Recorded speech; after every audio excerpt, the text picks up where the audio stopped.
હર હર મહાદેવ.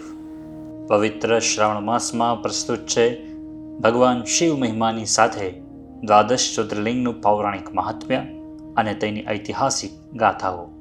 સૌરાષ્ટ્રે સોમનાથમ ચ શ્રીશૈલે મલ્લિકાર્જુનમ ઉજ્જૈન્યામ મહાકાલમ ઓમકારમમલેશ્વરમ પરલ્યામ વૈજનાથમ ચ ડાકિન્યામ ભીમશંકરમ સેતુબંધેતુ રામેશમ નાગેશમ દારુકાવને વારાણસ્યામ તુ વિશ્વેશમ ત્ર્યંબકમ ગૌતમી તટે હિમાલયે તુ કેદારમ ગુષ્મેશમ ચ શિવાલયે એતાની જ્યોતિર્લિંગાની સાયં પ્રાતઃ પઠેન્નરઃ સપ્તજન્મ કૃતમ પાપમ સ્મરણેન વિનશ્યતિ. આજના એપિસોડમાં દર્શન કરીએ મહારાષ્ટ્રમાં બિરાજતા ભગવાન કૃષ્ણેશ્વર જ્યોતિર્લિંગના અને જાણીએ આ જ્યોતિર્લિંગની દિવ્ય કથા. દ્વાદશ જ્યોતિર્લિંગની યાત્રાનું છેલ્લું જ્યોતિર્લિંગ એટલે મહારાષ્ટ્રના ઔરંગાબાદ શહેરથી નજીક આવેલા દૌલતાબાદથી 11 કિલોમીટરના અંતરે આવેલું શ્રી કૃષ્ણેશ્વર જ્યોતિર્લિંગ.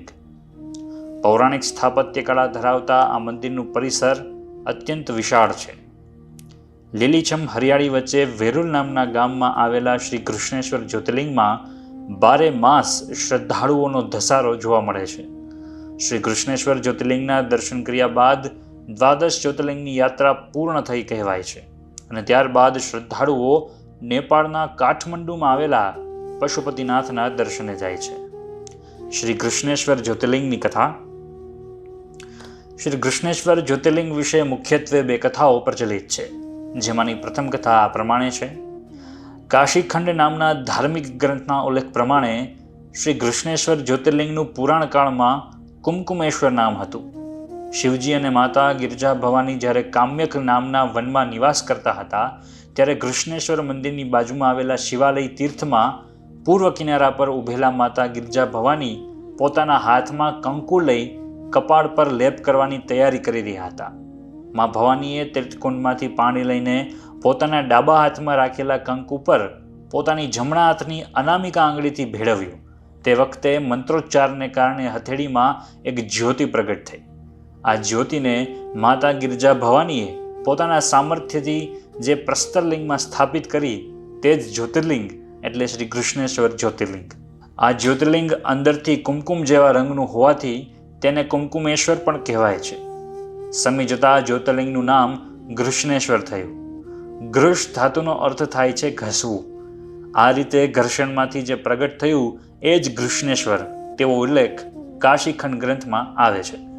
બીજી કથા અનુસાર દક્ષિણ પ્રદેશમાં દેવગિરી પર્વતની પાસે સુધર્મા નામે એક સુખી સંપન્ન બ્રાહ્મણ રહેતો હતો, જેની પત્નીનું નામ સુદેહા હતું. આ દંપતીનો સંસાર સુખમય ચાલતો હતો, પરંતુ તેમને સંતાન નહીં હોવાને કારણે સુદેહા ગમગીન અને દુઃખી રહેતી હતી. સુદેહાની ઈચ્છા હતી કે તેનો પતિ પોતાની નાની બહેન અને શિવજીની પરમ ભક્ત ઘૃષ્મા સાથે લગ્ન કરે, જેથી કરીને તેમને સંતાન પ્રાપ્તિ થઈ શકે. છેવટે સુધર્માએ પોતાની પત્ની સુદેહાની આ વિનંતી સ્વીકારીને સુદેહાની નાની બહેન ઘૃષ્મા સાથે લગ્ન કર્યા. ત્રણેય જણા સંપત્તિ રહેતા હતા. સમય જતાં ઘૃષ્માને ત્યાં એક તેજસ્વી પુત્રનો જન્મ થયો. નાના બાળકના આગમનને લીધે બ્રાહ્મણ સુધર્મા સ્વાભાવિકપણે જ આ પુત્રને ઘૃષ્માને અધિક પ્રેમ કરવા લાગ્યો. પરિણામે સુદેહા મનમાં ને મનમાં ઈર્ષ્યા કરતી. સમય જતાં ઘૃષ્માનો પુત્ર મોટો થયો અને તેના લગ્ન કરવામાં આવ્યા. પુત્ર વધુ આવવાને કારણે સુધર્માની ઘૃષ્માના પરિવાર સાથે ગાઢ ઘનિષ્ઠતા થઈ, જે સુદેહાથી સહન થયું નહીં. એક દિવસ સુદેહાએ મોકો જોઈને ઘૃષ્માના પુત્રને મરાવીને નદીમાં ફેંકાવી દીધો. તો બીજી તરફ ભક્તિમાં રહેતી ઘૃષ્માને આ વાતની કંઈ ખબર જ નહોતી. એ દિવસે તે પૂજા કર્યા પછી જ્યાં 108 શિવલિંગ નદીમાં પધરાવા ગઈ ત્યારે આશ્ચર્ય સાથે તેણે જોયું કે તેનો પુત્ર નદીમાંથી બહાર આવી રહ્યો છે. તેના પુત્રએ ઘૃષ્માને જણાવ્યું કે સુદેહાએ તેને મારી નાખ્યો હતો, પરંતુ શિવજીએ તેને સજીવન કર્યો છે અને તે સુદેહા સાથે આ કૃત્યનો બદલો ચોક્કસ લેશે. પુત્રના મુખેથી તેના મૃત્યુનું વિવરણ સાંભળીને ઘૃષ્મા ઉશ્કેરાઈ નહીં, પરંતુ તેણે તેના પુત્રને સમજાવ્યું કે સુદેહાએ આવું કૃત્ય ક્ષણિક આવેશમાં આવીને જ કર્યું હશે અને ભગવાન સદાશિવ તેને સદબુદ્ધિ આપે તેવી પ્રાર્થના કર. ઘૃષ્માની આવી વાતથી શિવજી સાક્ષાત પ્રગટ થયા અને જણાવ્યું કે તમે લોકો ભલે સુદેહાને ક્ષમા કરો, પરંતુ હું મારા ભક્તોનું અહિત કરનારાને ક્યારેય ક્ષમા કરી શકતો નથી.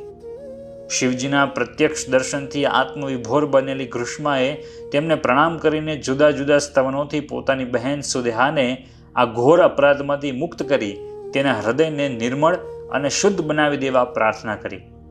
શિવજીએ આથી પ્રસન્ન થઈ ઘૃષ્માને વરદાન માંગવા કહ્યું. ઘૃષ્માએ લોક કલ્યાણ અર્થે ભગવાન શિવજીને આ સ્થળે જ વસવા માટેનું વરદાન માંગ્યું. વરદાનના ફળ સ્વરૂપ ભગવાન શંકર જ્યોતિર્લિંગ રૂપમાં જે સ્થળે વસ્યા તે સ્થળ ઘૃષ્ણેશ્વરના નામથી પ્રખ્યાત થયું.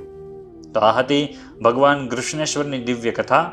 આવતા એપિસોડમાં જોઈએ આ તીર્થના કેટલાક અન્ય દર્શનીય સ્થળો અને આ જ્યોતિર્લિંગની વિશેષતાઓ વિશે. હર હર મહાદેવ.